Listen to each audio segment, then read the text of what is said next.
Hi. So sorry, it's freezing in my garage and it's snowing outside, so it's super cold. I know a lot of you have asked me about how I get the gold on with some of my pieces so that it looks like gold leaf. So I just wanted to show you the process in the beginning so that you can understand how I do the gold on the details without getting it all over the other areas. Like on these raised details, I got this chest, this bomb chest, and it has all of these details already. So I kind of want to, is that Lydia? Hey! So I wanted to highlight the details on here. As you can see, this is the original color. It's just a black faux sort of textured finish on it. So I wanted to get all of these details highlighted, and one of those ways is with metallics, or you can use waxes and stuff. But for this one, I'm opting for the gold. I just wanted to show you a few products that I use. This is the Rustoleum Imagine Spray. It is the brightest gold that you can find right now. Besides, well, there's a couple of golds that are kind of bright, but this is the one that looks closest to gold leaf without having to go through the hassle of using gold leaf. Gold leafing is, it's not fun. At least I don't like doing it, so especially around details. So this is like a simplified way to do it. It still takes quite a bit of time, but I like the results better than using actual gold leaf. So I'm going to be using this spray first. Hopefully it's not too cold. The spray first on all of the details. So as you know, cans, gosh, I always hate popping this part off because I suck at it. Okay. Ugh. This is like a screwdriver. Yeah, screwdriver. Oh boy. God. These safety lids really are a pain in the ass. Okay. Oh no, I'm just breaking it. How am I supposed to use a screwdriver for this thing? Oh no, I'm just breaking the lid.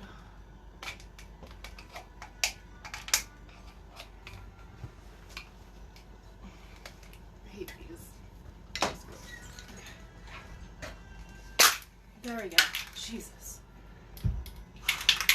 It's like child-proof, but it's also like knee-proof.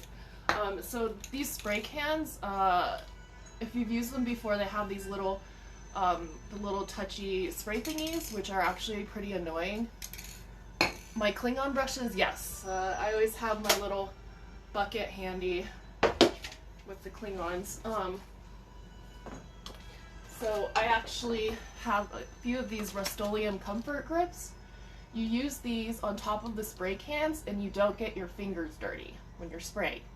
Plus it's a lot easier, like if you have arthritis or something and it's really hard for you to squeeze the cans, this helps a lot with ease of spraying. So I love this stuff. Alright, so just this like comfort grip thingy. And it helps you with the spraying a lot easier so that you're not like pressing down on this and trying to get it. So it's super easy to use. So you just kind of, you squeeze this thing right here and it kind of opens it up, and then you just hook it on top right here. I don't know if you can see that. You just put it on top like that. And then once you press down on this, you can spray more easily. So a lot easier to do it. I'm just gonna shake this up and put on my mask.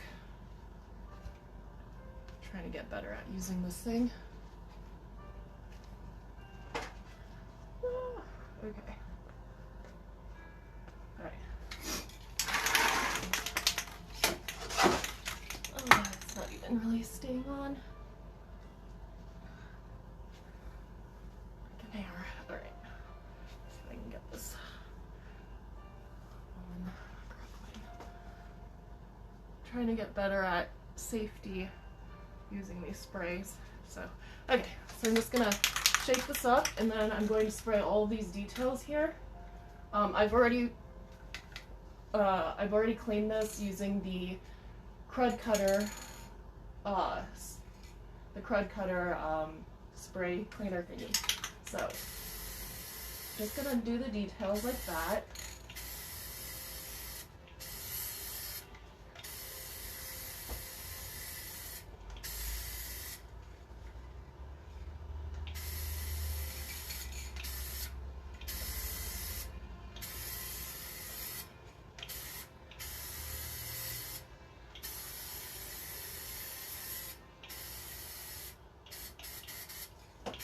So I'm just kind of spraying the areas that I want all of the details on. There's actually quite a bit of them.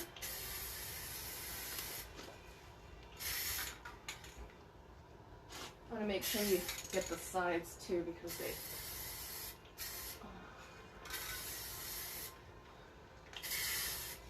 you gotta get underneath from every angle.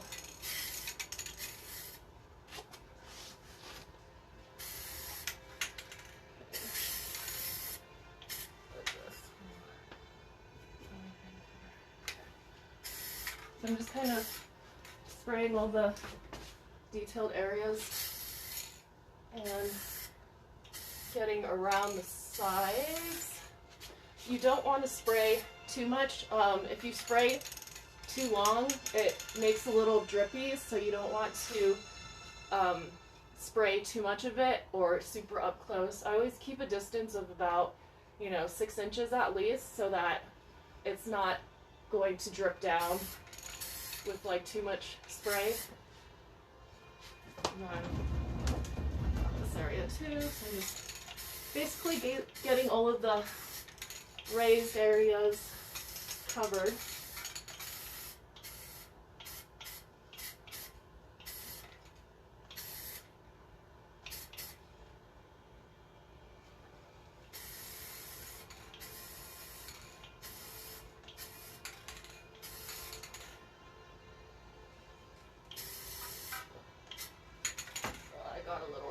Drippy. Where's my rag?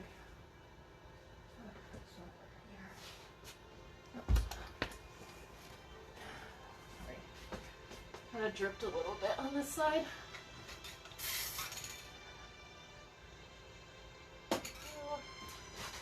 And I usually get the bottom too. Like this. Oops.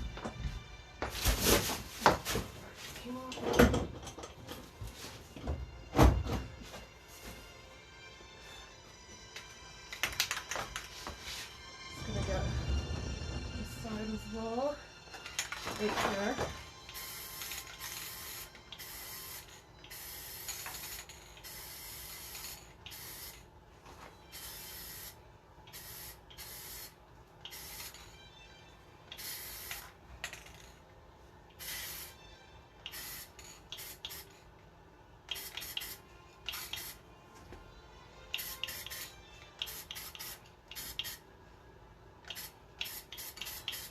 So I'm trying not to get too much on where I don't need it,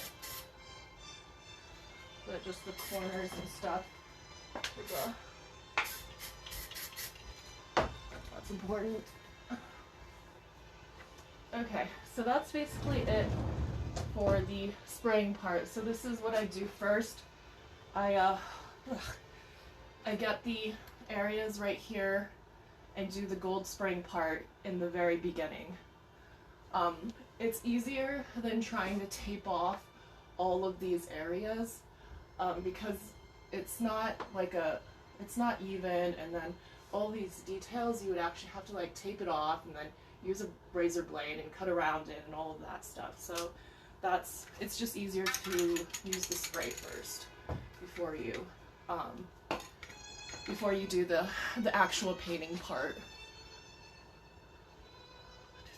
Detail. No, these details are original to the piece. I did not add any molds or anything. All I did was clean it up, and then I'm not going to add anything more because it's already pretty busy. So I'm just basically using the original details, and then I'm going to paint around these areas right here. Alright, so now I'm going to use the primer. This is the Wise Owl Gray Primer. I'm using gray because I'm doing a bluish color, so the gray actually works better with colder tones. So if you're doing like purple or blue, any of the colder tones, you'd want to use a gray primer. And yes, you have to prime because the spray is very glossy, so if you just try to paint directly on it, it's not going to stay. Plus, you should probably always prime anyways if you can. It's not like you don't have to all the time, but in most scenarios you probably should. So, alright. So I'm just going to use one of my smaller tip brushes. Just gonna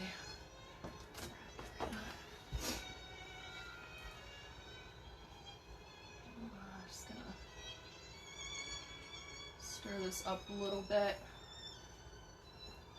Sorry, I have to. It's been sitting for a while, so I just have to stir it up to get it.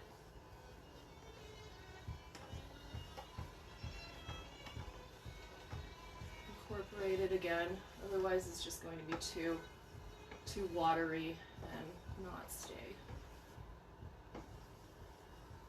Let's just give it a good stir. This gray is pretty light colored, so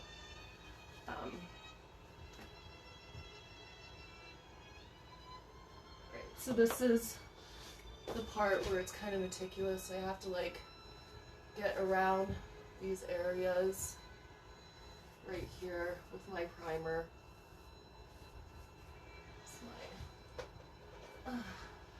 I use a lot of small paintbrushes to do the detailing,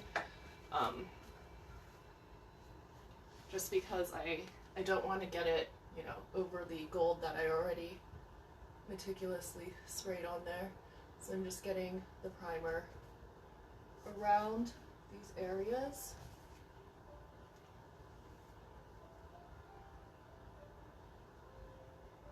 Like that. Let me bring you up closer so you can see the details. So I'm just getting the primer on first. Please stay. Sorry, this stand. Okay. I'm going to do this on all the areas.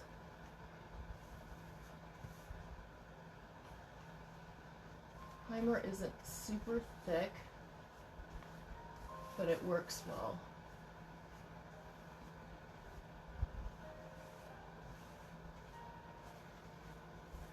I have to go around all of this area.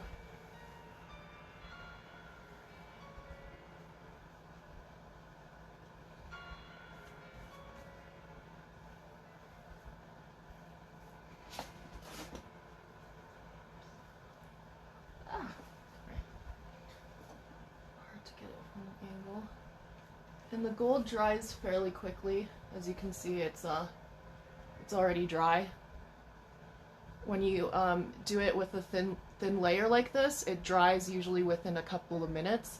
So don't overspray, but the spray paints dry very quickly. So I'm just gonna get the larger spots in here.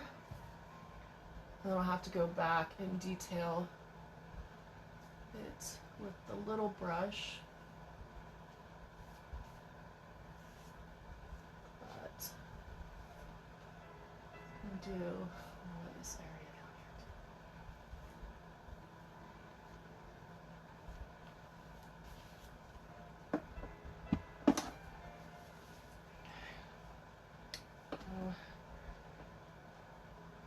here. just use the little brushes to get the areas up close.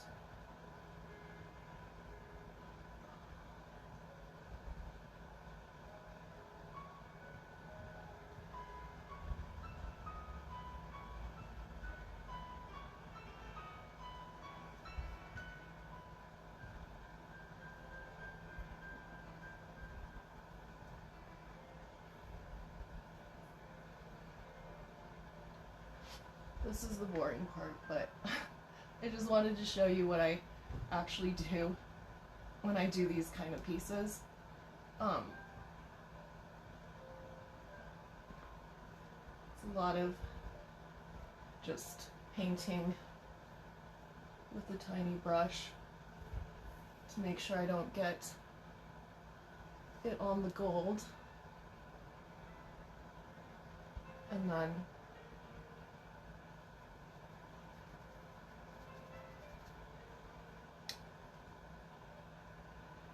you can't really see the gray right now, but it's on there. And it takes a little bit to dry. The primer takes a little bit to dry. It doesn't dry as quickly as the metallic spray does. So that's...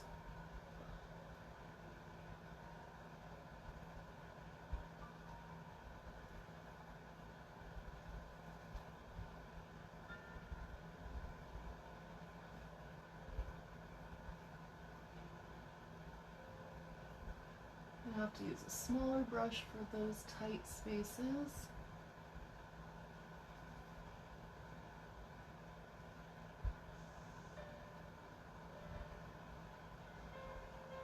Hopefully that area dries so I can...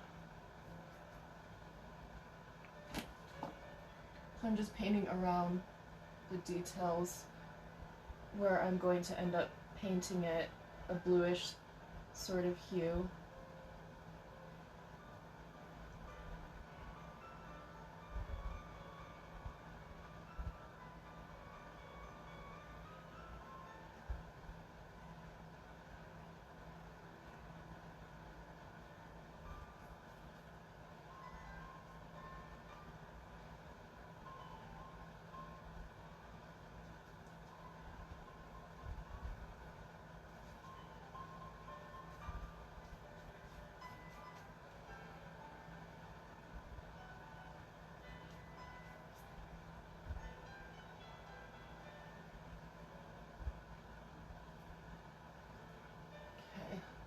Let that dry. You can't really see it on the gold because the gray is super light, but it's on there.